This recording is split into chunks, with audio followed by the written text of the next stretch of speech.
Welcome to Sunday Worship Service with our pastor, Pastor Kim Lantada.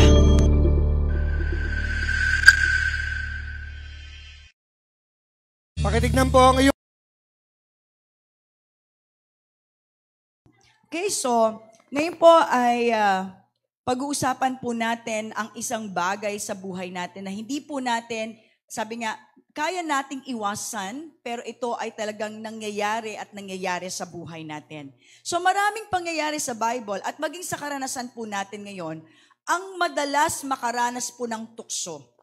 At sabi nga, yung tukso ay ito daw ay nararanasan natin kahit sa mga panahon na kung saan tayo ay nandoon sa kasiyahan, kasiglahan ng ating relasyon sa Panginoon. Alam niyo po yung tukso, hindi lang po ito nangyayari sa atin pag tayo po ay walang sigla sa ating relasyon sa Panginoon o walang sigla sa ating buhay. Madalas nararanasan natin to sa panahon na kung saan para bang okay sa all right tayo. Para bang sabi natin na parang payapa lang, parang okay naman lahat, di ba? At doon mo makikita, magugulat ka na lang. Meron ng panunukso at ang matindi dyan, nakakalungkot, nahulog ka na sa tukso. So sinasabi ng Bible, na huwag nating isipin na nakatayo tayo. Sabi nga, mag-ingat upang hindi tayo bumagsak. Kaya nga, my family in the Lord, huwag mong iisipin na ikaw ay mas importante sa iba. Huwag mo rin kasanayan na pag meron kang ginawa, ay naghahanap ka na sila ay may sasabihin sa iyong papuri. Sabi nga, may sasabihin sa iyong mabubuting bagay. Bakit? Kasi alam niyo po, darating daw tayo sa sitwasyon ng buhay natin na minsan ay hindi ka mapapansin. At pag hindi ka napansin, anong nangyayari sa atin? We feel discouraged. So sabi nga, yun yung tukso na nararanasan natin. At sinasabi rin sa atin, we are being warned na huwag tayong maging masyadong magpakataas. Lalong-lalo na pag nararanasan mo na para bang sabi nga, ang ganda na nangyari sa iyo, you are being blessed, na pagkakatiwalaan ka ng maraming bagay, diba? Naniniwala sa iyo maraming tao. At huwag naman tayong dumating doon sa para bang ibinababa natin yung sarili natin. Iba po kasi yung being, sabi nga, humbling down, doon naman sa minamaliit mo yung sarili mo. Okay? That's a different thing. So, may nakapagsabi, na sabi niya, kaya kong tanggihan ang lahat, maliban sa tukso. Totoo po yan. Bakit? Kasi nga, ang tukso ay nandiyan lagi sa ating harapan. At ang kaaway ay lagi tayong tinutukso. Kaya pag-uusapan natin ngayon, how can we say no to temptation? Amen? So, merong nagsabi, no? Sabi niya, naririnig natin, tukso, layuan mo ako. Hindi po. Hindi po tayo lalayuan ng tukso. We need to make a decision na tayo ang lalayo sa tukso. So temptation also comes when we are weak. Temptation comes when we are tired and depressed. But most of the time, my family in the Lord, it comes after victory in our lives. In times that we are in those victorious experiences, and in times na para bang sabi nga natin, everything seems just going right. Yung para bang nagiging maayos ang lahat sa buhay natin. Tanungin ko po kayo, naranasan niyo na po ba ang matukso? Parang diba? Parang nag-iisip siya, naranasan ko na ba? I believe each one of us na experience natin ang matukso. At pag tayo po ay natukso, di ba dumarating tayo sa nagsisisi tayo, bakit ba natin nagawa? Pag sinabi naman natin tukso, hindi lang naman ito iniisip natin na bigla ng babae ka. Di ba minsan ganun lang isip natin, kaya minsan mga misis dito, go pastora, preach it. Di ba? Hindi. Ang tukso, as simple as bigla kang nagalit. Di ba? Kasi alam natin, ang paggagalit, di naman galing yan sa kaaway. Bigla ka nakapagmura. Nag-chismis ka, yung parang, di ba, yung nakapagsalita ka ng di tama patungkol sa kapwa mo. Natukso ka na, imbis magbasa ng Bible, natulog ka na lang. Di ba? Temptation, ganun ang temptation, hindi lang iniisip natin na isang parang malaking sitwasyon sa buhay natin. So pag-usapan natin, how to say no to temptation. Paano nga ba tayo na bago pa, sabi nga 'di ba, nandyan ang tukso kasi sabi natin ang kaaway umaali-aligid sa buhay natin at talagang naghahanap yan ng masisila. Naghahanap yan ng matutukso. At habang nandyan may tukso sa harapan mo, how can you say no? Ano ang paraan upang makaiwas sa tukso? Ito po ang sasabihin ko sa inyo ha. Ang message ng Lord para sa iyo. Hindi para sa asawa mo. Hindi para sa ibang tao. Sabi mo, mukhang asawa ko yon, mukhang kapatid ko yun, mukhang nanay ko. Hindi. The message is personally for us. Amen po ba? Sabi mo sa katabi mo, para sa iyo. Para saan? Para ang magkaroon tayo ng reflection sa sarili natin. At hindi natin isipin yung buhay ng ibang tao. I believe that this morning, the message that you are going to hear is for yourself. Amen? Let us not point our fingers on others. So, sabi natin, ano ang mga paraan upang makaiwas sa tukso?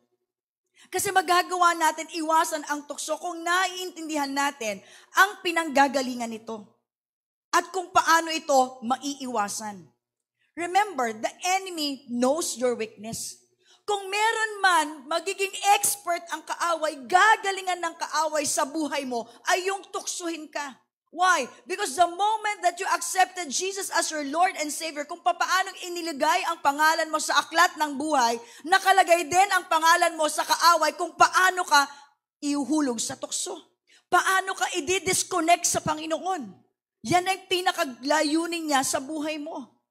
So the enemy knows our weakness and he will use that weakness para saan? Para ikaw ay hindi maging masunurin sa Diyos. For you to disobey God, para masira ang patotoo mo, masira ang relasyon mo sa sarili mo, masira ang relasyon mo sa pamilya mo, masira ang relasyon mo sa Diyos at maging sa ibang tao. That is the effect of, sabi nga, coming into temptation.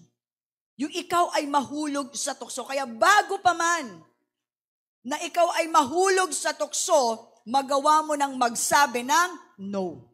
Bakit? Kasi ayaw natin masira ang patotoo natin. Ayaw natin masira ang relasyon natin sa Diyos, sa ating pamilya, sa ating kapwa. We are tempted in 3 ways. First, the lust of the flesh.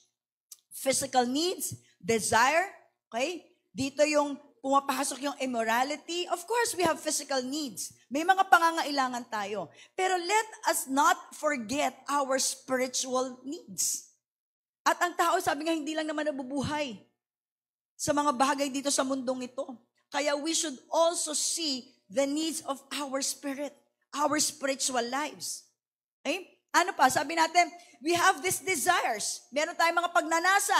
Pero dapat makita natin, meron din dinidesire ang Lord sa buhay natin. Kaya nga sinasabihan tayo, di ba? Kung ikaw ay isang lingkod ng Panginoon, siguraduhin mo, naglilingkod ka sa paraan ng Diyos at hindi sa paraan ng nais mo. At maging sa bawat isa sa atin, dapat makita natin, ang nangyayari sa buhay natin, what we desire most is what God wants in our lives.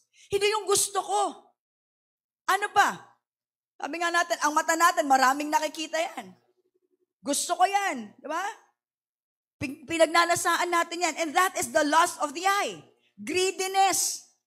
Hindi masama that you want more. Pero kung yung ikaw ay sobra-sobra na at dumadating ka sa point na sa kagustuhan mo magkaroon yan ay nawawala ka na sa Panginoon, then you are falling into the temptation of the lust of the eyes. Nakukuha po ba natin yon?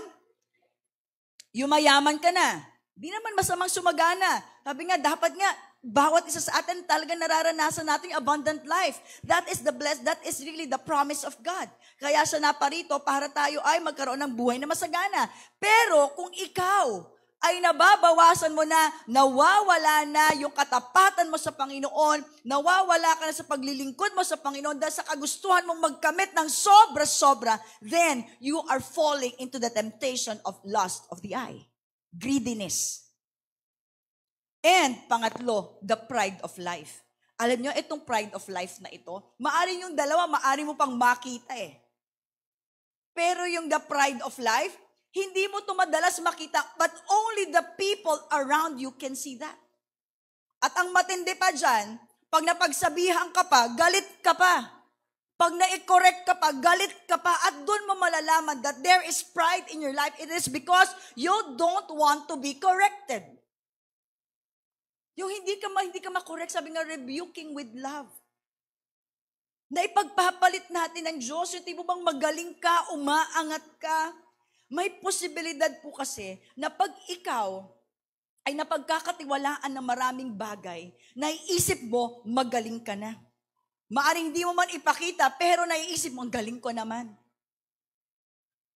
So sabi nga, mag-ingat tayo dyan because this pride of life, it could also talk about idolatry. Ano yung idolatry? Yung ikaw yung nasusunod. Okay, ganito po Sabi ng salita ng Diyos, meditate the word of God day and night. Amen po ba? Paggising mo sa umaga, anong nangyari? Nagbasa ka ba? Hindi. Anong sinunod mo? Yung sarili mo, bakit? Late na ako, papasok na ako. So pumasok ka na without reading the word of God. Pag uwi mo, ano sabi? Day and night. Sabi mo, pagod na ako. Kaya ang ginawa mo, natulog ka na, hindi ka na nagbasa ng salita ng Diyos. So sinong nasunod? Si Lord o sarili mo? Sarili mo, di ba? So ibig sabihin, meron ka ng ibang sinusunod na dapat si Lord ang nasusunod, pero ang sinusunod mo na sarili mo. And that is idolatry. Naintindihan niyo po ba yon? Grabe naman yun, pastora, hindi lang ako, tatulog lang ako, pagod ako, idolatry na kaagad yon. Yes, kasi alam mong merong sinasabi ang salita ng Diyos. Halimbawa, Sunday, di ba sabi, huwag kaliligtaan ang pagtitipon. May cell group, may prayer meeting, may Sunday service, may training. Lahat po yan, pagtitipon yan. Amen po ba? Pero imbes na umattend ka, ano ginawa mo? Nag-mall ka. Summer na mga kapatid. Nag-outing ka. Linggo. Hindi ko sinasabing masama. Ang sinasabi ko lang, yung dapat alam natin, ano yung inuuna natin. Amen po ba? Kasi kung hindi ko po ipipreach sa inyo to, baka lahat kayo linggo mag-swimming. At least nasabihan ko na kayo. Pwede naman mag-swimming ng linggo. Basta unahin nyo lang si Lord, kaya nga meron tayong service ng 7 a.m. Amen po ba mga kapatid? Sunday is for the Lord.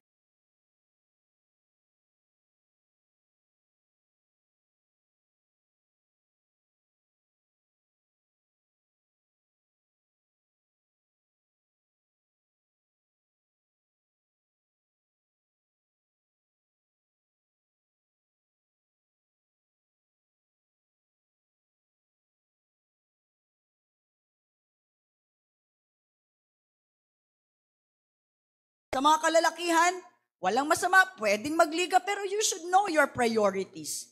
Amen po ba? So pag ganyan po tayo, sabi, that's the pride of life.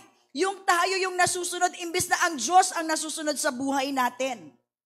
Sabi mo, pastora, Sunday na lang yung pahinga ko, Sunday na lang yung family day. Family day, hindi po Sunday. Hindi ko po inaagaw sa inyo yan. Pero ang sinasabi ko lang sa bawat isa, unahin mo muna ang Panginoon. Then pag nauna mo ang Panginoon, then go to your family. Hindi po natin inaagaw yan. But you should just know your priority because it is written in the Word of God, seek ye first the kingdom of God and His righteousness, and all these things shall be added unto you. Amen po ba? And most of the time, we fall into that temptation of not obeying what is written in the Word of God. So this morning, we will not focus on sin. We will focus more on temptation. Bakit? Kasi po, before we commit sin, there is temptation. Kaya nga kung maiwasan natin ang tukso, hindi na tayo magkakasala. Amen po ba? Kaya yung tumatakbo pa lang sa isip mo, pag hindi ka nag-give in dyan, hindi ka pa nagkakasala. Pero pag nagkaroon ka na ng act dyan sa iniisip mo, then you have fallen into temptation. So pag-usapan natin, paano nga ba maiiwasan ang tukso? 1 Corinthians chapter 10 verse 13. May the Holy Spirit help us today. Ang bawat tuksong nararanasan ninyo ay pawang karaniwan sa tao. Ngunit mapagkakatiwalaan ng Diyos at hindi niya hahayaang kayo'y tuksuhin nang hinggit sa inyong makakaya. Kundi kalakip ng tukso ay magbibigay siya ng paraan ng pag-iwas upang ito'y inyong makayanan. So maliwanag sa sinasabi ng salita ng Diyos, meron talagang tukso at ang lahat daw ay makakaranas na tuksuhin. Ngunit mapagkakatiwalaan natin ang Diyos na hindi niya tayo hahayaang matukso dahil pag tayo ay nailagay na sa ganyang pagkakataon, tayo daw ay bibigyan niya ng lakas upang makaiwas sa tukso. Remember the word of God, that greater is He that is in us than he that is in this world.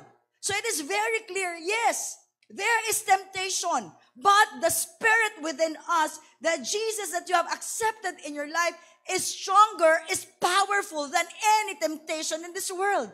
Kaya sabi mo sa katabi mo, mapagtatagumpayan mo yan. Madalas ano sinasabi natin? Tao lang mahina, hindi. Kung ikaw ay tunay na kakilala sa Panginoon at may Kristo ka sa buhay mo, hindi mo gagamitin ang dahilan na yung mahina lang ako.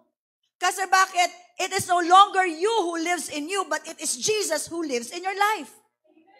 Amen po ba? Kaya dapat maliwanag sa atin yun. I can overcome temptation.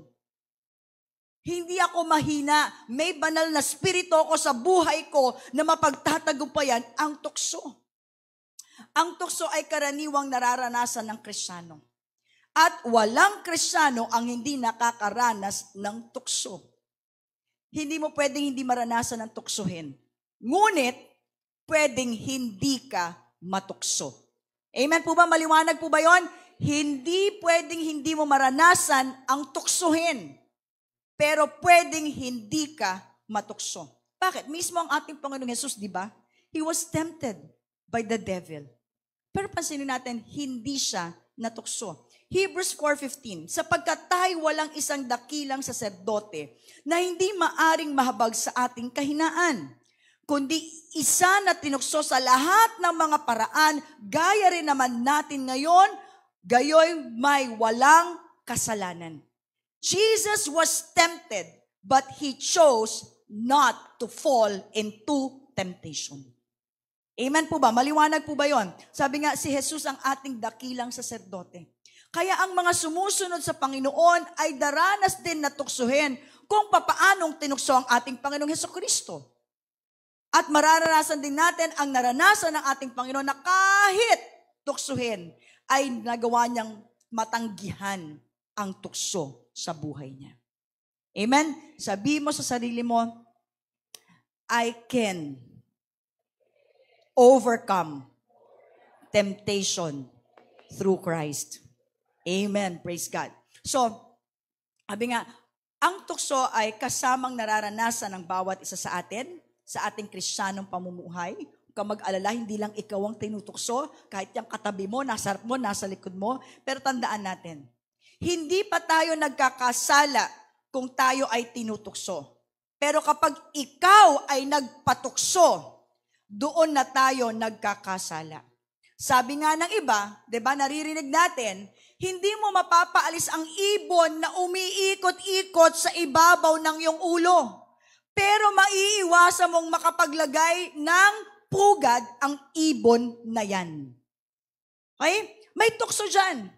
Pero maglagay ng ibon, maglagay ng pugad dyan, ibig sabihin yung ikaw ay pumasok na doon sa tukso, maiiwasan natin yan. Remember this, the more that you become mature in your relationship with the Lord and the more that you desire to be serious, intimate with your relationship with God, the greater the temptations will be. Lagi tayong tutuksuhin. Lalo na yung panahon na nag-commit ka, sabi mo, Lord, talaga maglilingkod na ako sa iyo. Lord, talaga itutuwid ko na yung buhay. Lord, isasaayos ko na. Pansinin mo, doon dumarating yung mga tukso, sabi mo na iisip, bigla kang mag-iisip na ayaw mo na. Diba? Bigla naman may mga offers sa'yo. Nakakala mo, sabi nga, not every opportunity is a God-given opportunity. Because some opportunities can bring you far from God. Pwede ka nitong ilayo sa Panginoon.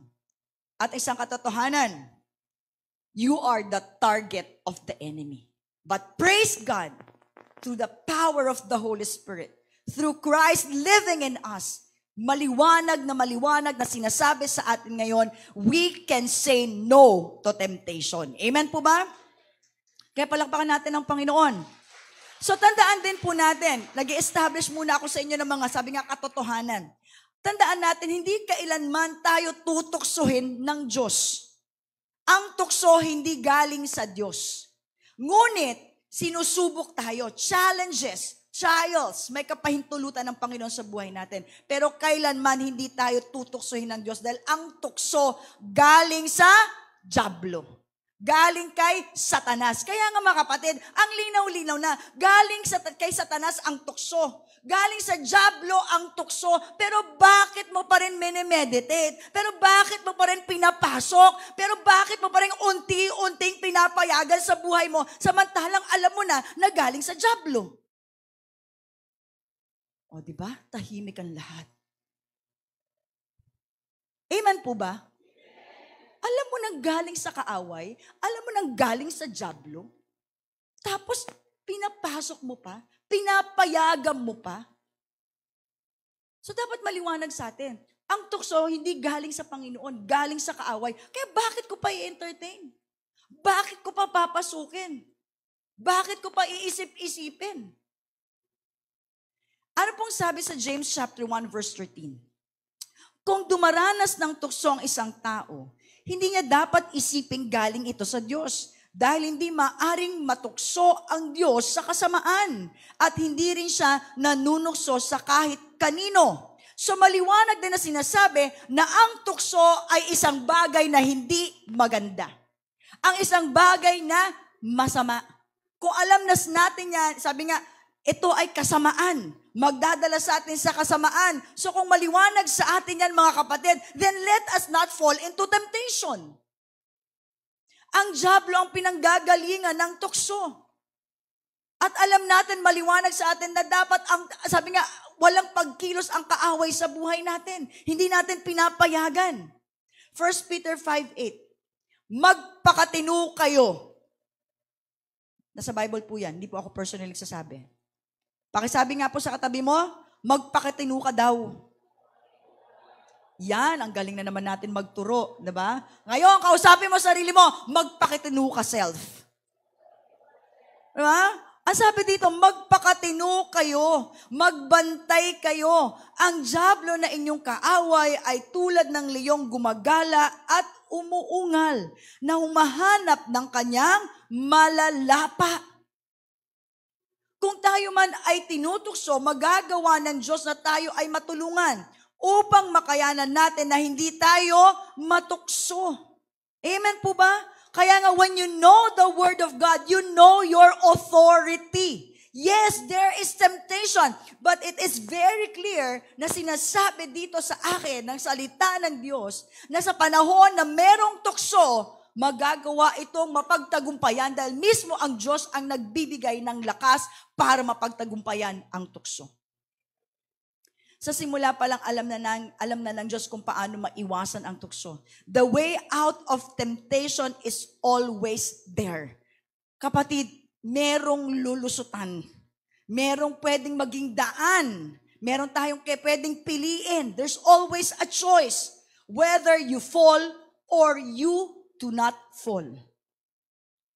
And God provides the way out, but we have to take that way. Yes, meron nang sinasabi sa atin ng Panginoon, pero sabi nga, kailangan piliin natin yung paraan ng Diyos sa buhay natin. So now, pag-usapan na natin, how to say no to temptation. Are you ready? Bawat isa sa atin, tulad nga na sabi ko sa inyo, di ba?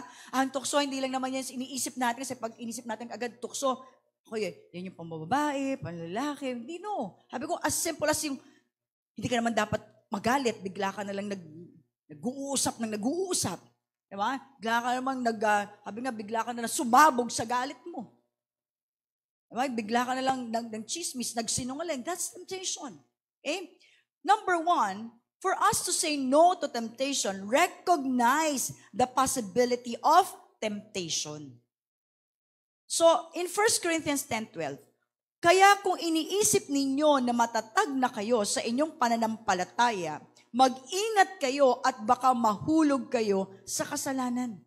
So sabi nga, i-recognize natin, kailangan alam natin na merong talagang tukso at may posibilidad na matukso ako. Kaya dahil alam ko yan, sabi nga, sa isip pa lang, diba, nandyan pa lang Alam ko na ang kaaway tutuksoin ako, alam ko na kagad ang sagot ko dyan, no.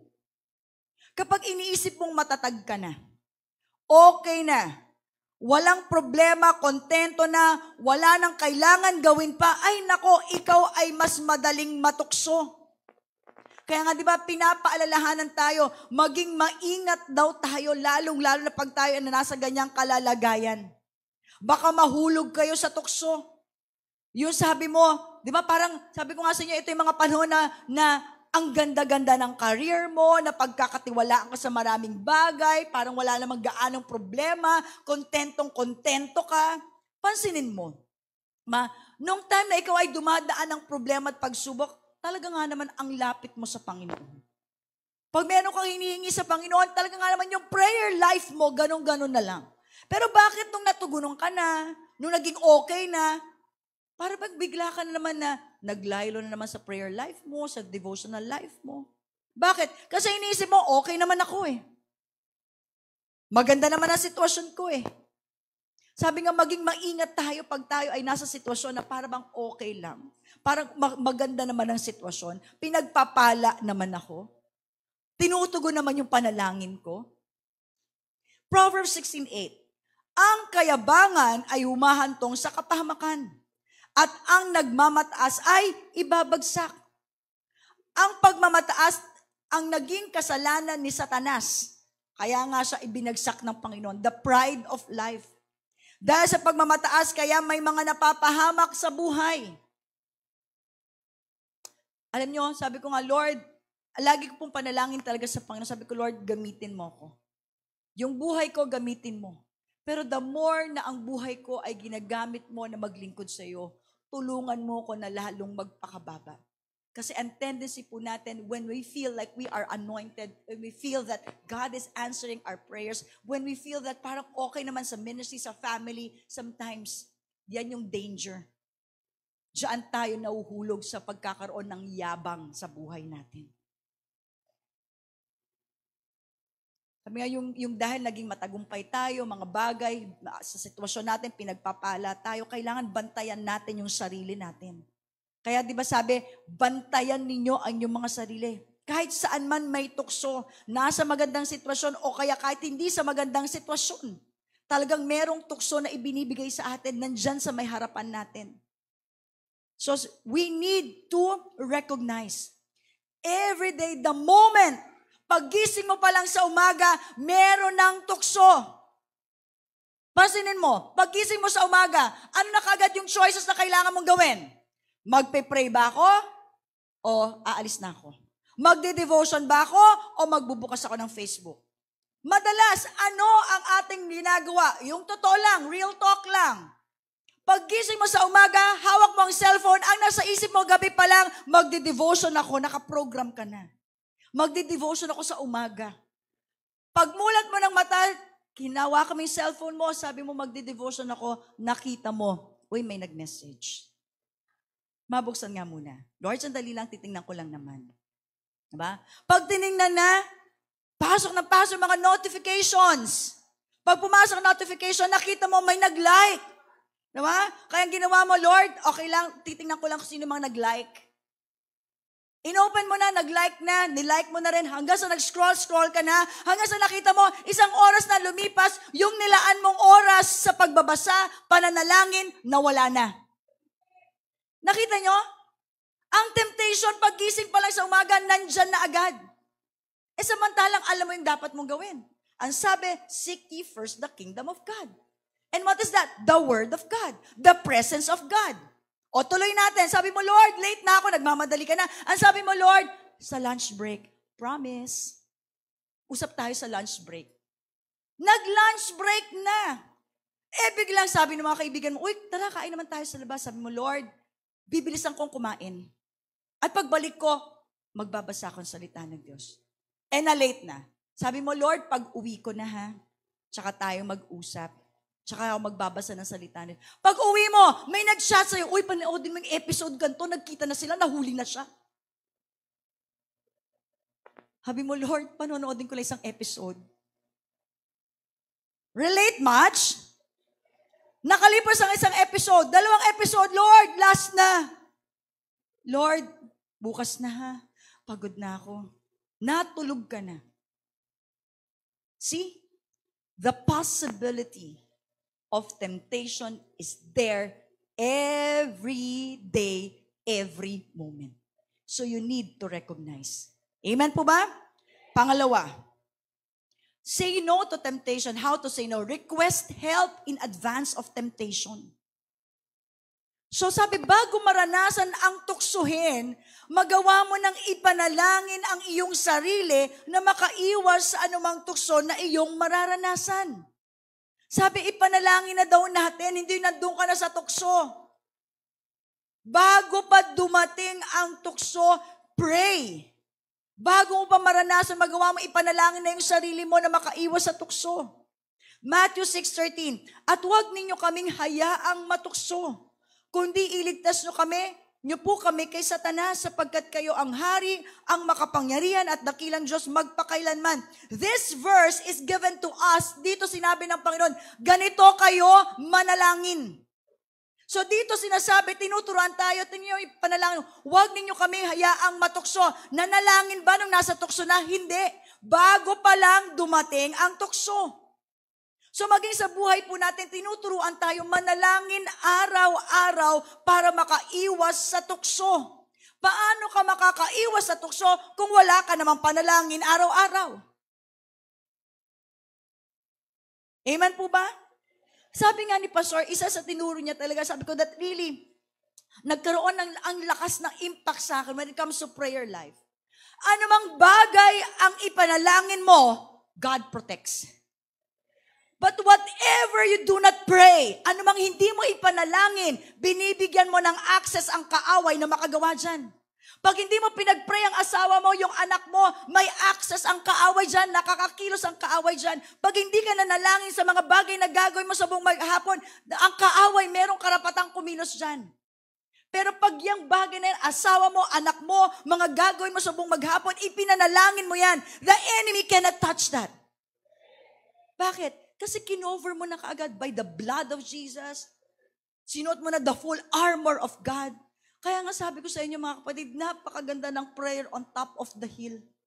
Yung ginagawa natin 4:30 a.m. every morning. Why? Kasi pag pupungas-pungas ka pa, di ba? Paggising mo kaagad 4:30 in the morning, Word of God na kaagad ang naririnig mo. Tapos meron pang Word of God, tinuturuan tayo yung patungkol sa Holy Spirit. Ang topic natin about the Holy Spirit. Napakaganda po na tinuturo sa atin dyan. Knowing the Holy Spirit, walking in the Spirit. Tinuro na sa atin dyan the blood of Jesus, the full armor of God. Saan natin gagamitin yan? Isipin mo, paggising mo, ang meron ka na kagad Word of God. Tapos bago pa matayos ang prayer on top of the hill, meron ka agad dyan na prayer for your family, pinagpipray yung anak mo, yung asawa mo, pinagpipray lahat ng gagawin mo, tapos dinideclare mo pa that as for me and my house, we will serve the Lord. The prayer on top of the hill is so powerful. Kaya kung hindi pa tayo nagiging part ng prayer on top of the hill, I challenge you. Dumalo tayo dyan. Why? Because, sabi nga, pag inuna natin ang Panginoon sa buhay natin, the work of the enemy has already been defeated. Tapos na siya. Bago pa siya makagawa, tapos na. Why? Because the power of God, the Holy Spirit, the blood of Jesus, the full armor of God is in your life already. Hindi lang ikaw, pati yung pamilya mo. Amen po ba? So, Matthew 26 verse 41. Kayo'y maging handa at manalangin upang hindi kayo madaig ng tukso. Ang espiritu ay tunay na nagnanais, subalit ang laman ay mahina. Totoo yan. Pero mga kapatid, hindi mo naman pwedeng laging idahilan. Mahina lang ako, tao lang ako, pero tandaan mo, ikaw ay renewed person na. Binago na ng Panginoon. Ang sino mang nakapag-isa kay Kristo ay bago ng nilalang. Kaya wag mo lagi sabihin, mahina lang ako, tao lang ako. Hindi po. You are a new creation wherein the Spirit of God resides. You need to accept that. Yan yung tanggapin mo. Yan ang lagi mo ilagay sa isip mo. Hindi lagi mo sasabihin, mahina lang ako, tao lang kasi ako, nagkakamali ako. No. I have the Spirit of God. I am a child of God. God has already said on the cross, it is done, it is finished. Pero bakit tinatanggap mo pa rin yung sinasabi ng kaaway sa'yo na mahina ka? I can do all things through Christ who gives me strength. Tapos sasabihin mo, mahina ka? Contradicting yun, mga kapatid. Hindi mo kailangan hintayin ang tuksuhin ka bago ka manalangin. Bago ka tuksuhin, bago tuksuhin ang mga mahal mo sa buhay, bago makagawa ang kaaway sa mga mahal mo sa buhay, manalangin na tayo para saan makaiwas sa tukso. Sabi ko nga, ako ay talagang nagtataka talaga na ang lakas-lakas ng loob ng mga Kristiyano to go on with their lives without prayer. Grabe. Sabi ko nga, kung meron man akong isang katatakutan sa buhay ko, yung hindi ko kasama ang Diyos sa buong maghapon. Hindi ko kakayanin yun.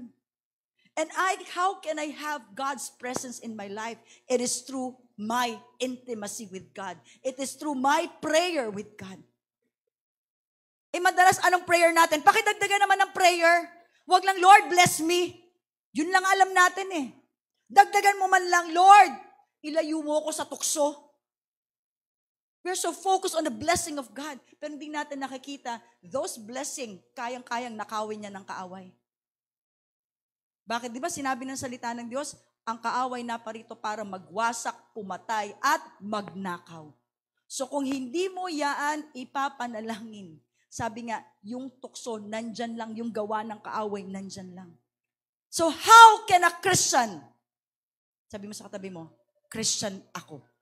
So, how can you as a Christian go on with your life saying that you're going to be victorious without prayer?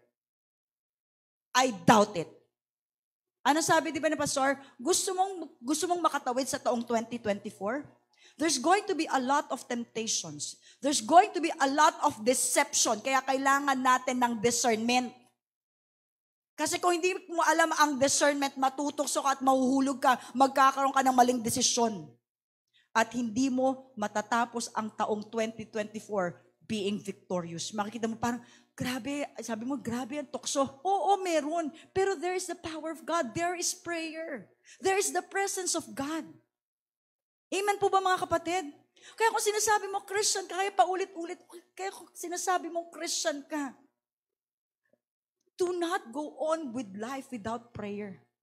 Nung Thursday, pinag-usapan natin, delight in prayer. Bakit maraming Kristiyano hindi nagagawang mag-pray? Punta kayo dun sa ating Door of Faith, nandun po yung message, delight.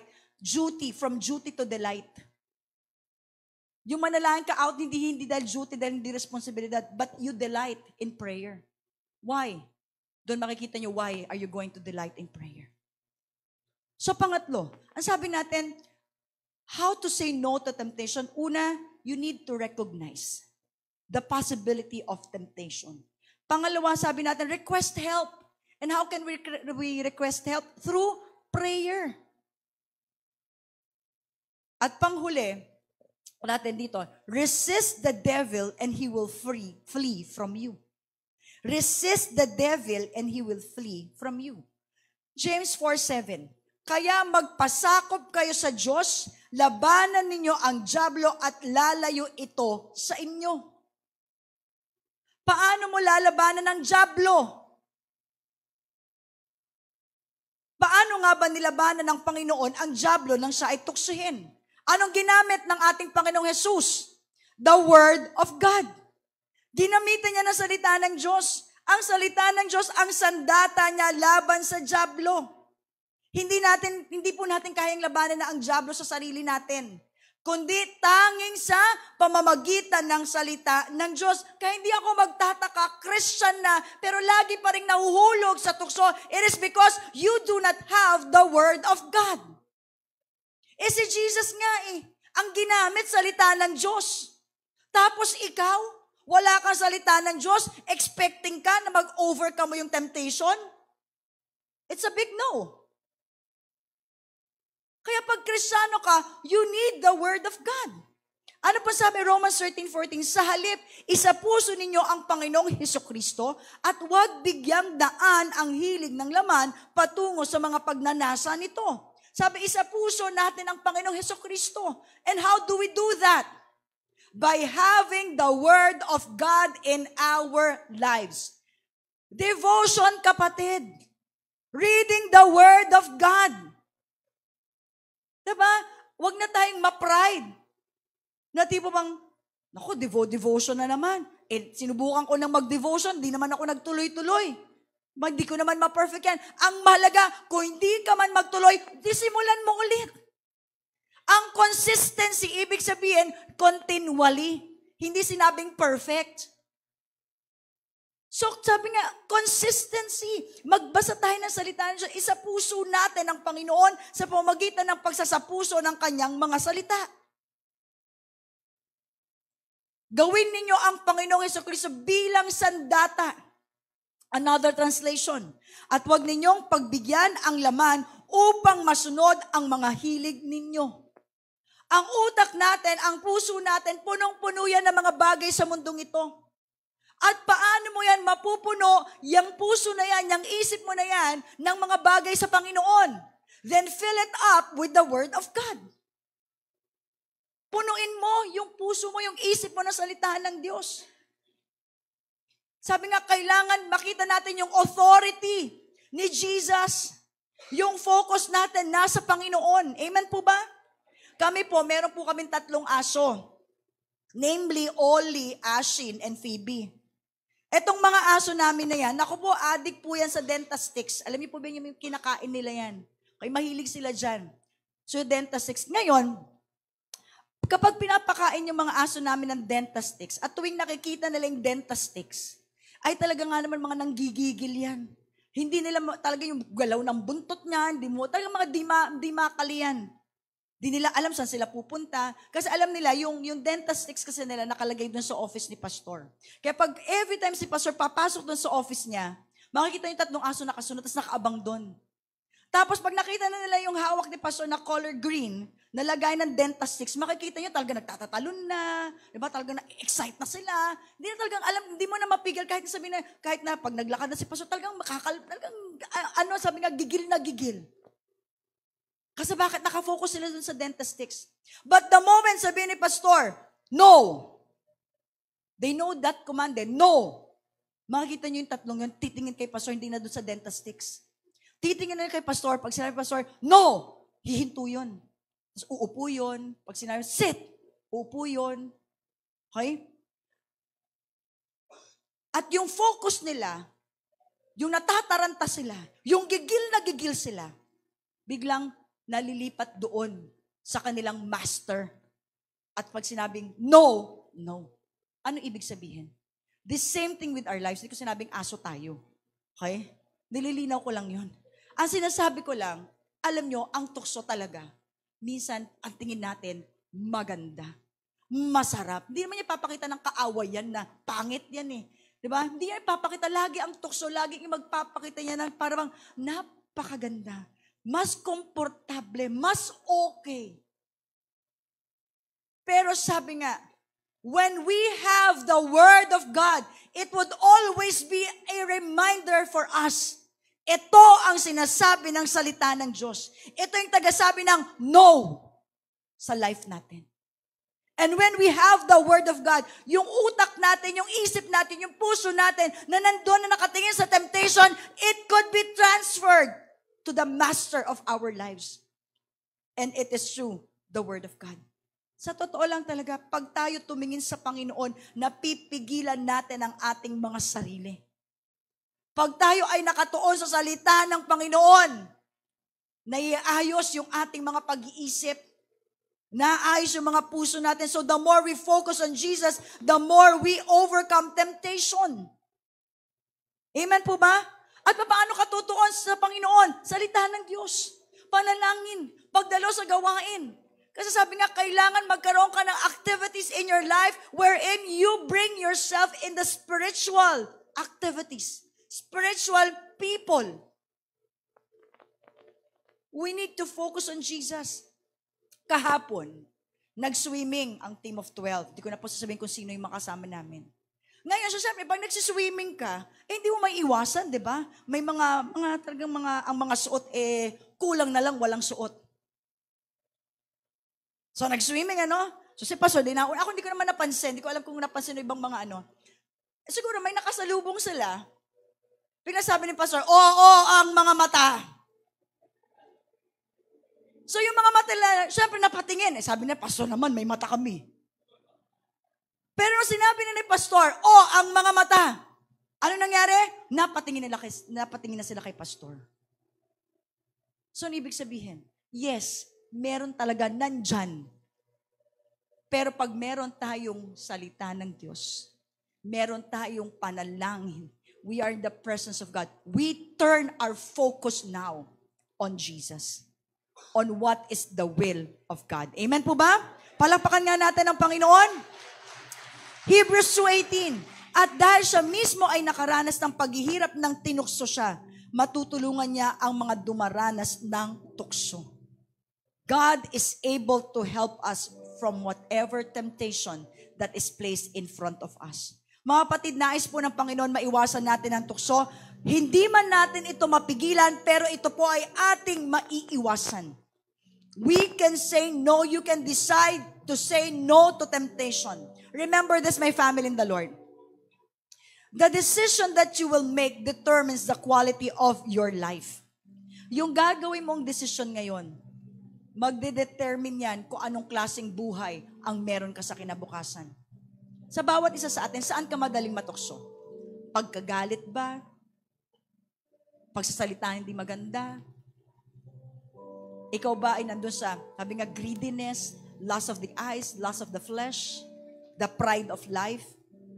We need to learn. O sabi natin, maaring sa mga bisyo pa rin. Sabi natin, we are the temple of God. So dapat ang ating mga katawan, iniingatan natin yan. Amen po ba? Kaya nga sabi, recognize Kung alam mo ang tao na yan, ang bagay na yan, ang lugar na yan, ang sitwasyon na yan, ay meron tukso dyan at dadaling ka lang mahulog sa tukso, iwas na kapatid. Alam mo na Alam mo na yung mga tao dyan, alam mo na yung mga kasama mo dyan, alam mo na yung sitwasyon, matutukso ka, inilalagay mo pa rin yung sarili mo. Sino dito yung alam mong mahuhulog ka na dyan, pupunta ka pa rin dyan? Ang matinong tao, yung alam mong mahuhulog ka na dyan, di ka na pupunta dyan. Uy, mahulog na ako, mahulog na ako, mahulog na ako. Tama ba? The same thing with temptation. Alam mong mahuhulog ka dyan? Alam mong magkakasala ka dyan? Alam mong masisira buhay mo dyan? Alam mong masisira ang relasyon mo sa Diyos? Masisira ang relasyon mo sa pamilya mo? Masisira ang paglilingkod mo? Masisira ang patotoo mo? Gagawin mo pa rin? Hindi ka mahina. You have the power of God. You have the life of God in your life. So we need to separate ourselves. We need the scripture. The word of God. We need to submit. Kasi alam niyo pala, pag tayo ay natutong mag-submit sa Diyos, ang Lord na mismo ang haharap sa kaaway. At pag si Jesus na ang kumaharap sa kaaway, takbo ang kaaway. Takot yan. Kaya nga sabi, kailangan talaga natin, we really have to be in the presence of God. Because only in the presence of God brings us to be submissive before God. Ang kaaway, lagi kang dadalhin yan sa iyong kahinaan. Lagi natin tatandaan to. When you are being tempted, my family in the Lord, go back to your dreams. What is your dream? A happy family. Sino ditong nangarap? Magulong pamilya? Wala. Kaya nga, nandyan pa lang ang tukso, may panunukso pa lang, balikan mo yung pangarap mo. Anong pangarap ko? Isang masayang buong pamilya. Isang tapat na paglilingkod sa Panginoon. Tuloy-tuloy na paglilingkod. Isang relasyon sa Panginoon. Sisirain mo ba pamilya mo dahil sa tukso? Sisirain mo ba buhay mo? Go back to your first commitment to God. Tatalikuran mo na lang ba yung commitment mo sa Panginoon? Yung kaya mo nararanasan ang lahat ng mga blessings na yan because from the very start, you committed your life in serving God? Pero dahil sabi nga, Dahil sa dami na magagandang nangyayari, so even beautiful things can let you fall into temptation. Say no to temptation and you say yes to God. As you say no to temptation, you say yes to your family. And as you say no to temptation, you say yes to your dreams. And as you say no to temptation, you say yes to your commitment to God. Pero mga kapatid, the moment you say yes to temptation, you say no to God. You say no to your family. You say no to your dreams. You say no to your commitment to God. It's a choice that we have to make every day.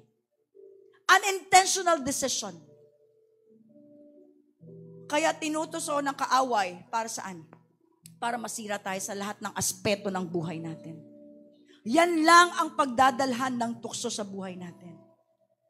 When you say yes to temptation, listen to this. It will definitely destroy your life.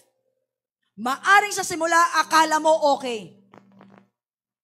Pero ang dulo niyan, kapahamakan.